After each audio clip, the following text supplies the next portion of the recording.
هذه القصيدة الغزلية من كلمات الشاعر المعروف الكبير أمين عاطف.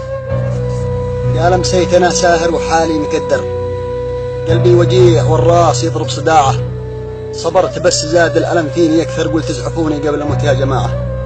خلوني المشفى وقالوا تصبر، دخلت قسم المختبر والإشاعة، وإني بدكتورة لها حسن يسحر، حين شفتها والضغط خف ارتفاعه. قالت لي وش اسمك عسى ما تراشر، جلست أنا صامت يجي نص ساعة. اسمي أنا، قالت تذكر اسمك أمين، قدني سألت الجماعة. قالت سعودي، قلت لا من أرض حمير.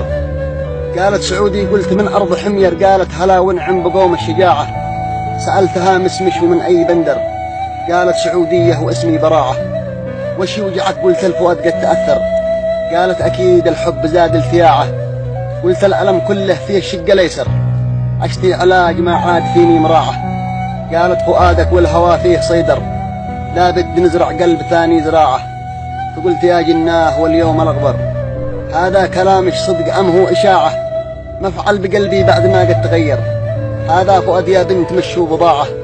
مسكت يدي قالت علاجك موفر، وضاب عاطف حين مسكت ذراعه.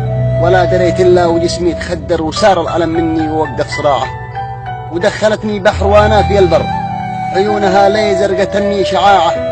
هجوم قاتل قصف من كل محور، ما زاد قدر قلبي يجهز دفاعه. قالت أحبك، قلت الله أكبر، ويش أعجبش في صورتي يا براعة. قالت أحبك فوق ما انك تصور، عجبني أخلاقك وحلوة الطباعة. وشعارك اللي قد ملت كل دفتر، وسمعتك في الفايسبوك والإذاعة.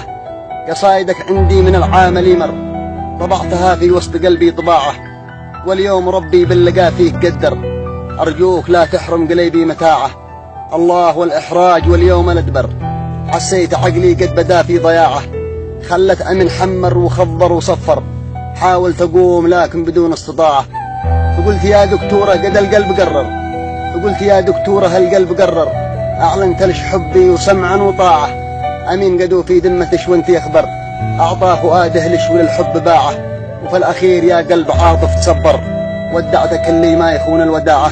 والسلام عليكم ورحمة الله. أخوكم الشاعر أمين عاطف، 055 78 43 863. تحياتي للجميع.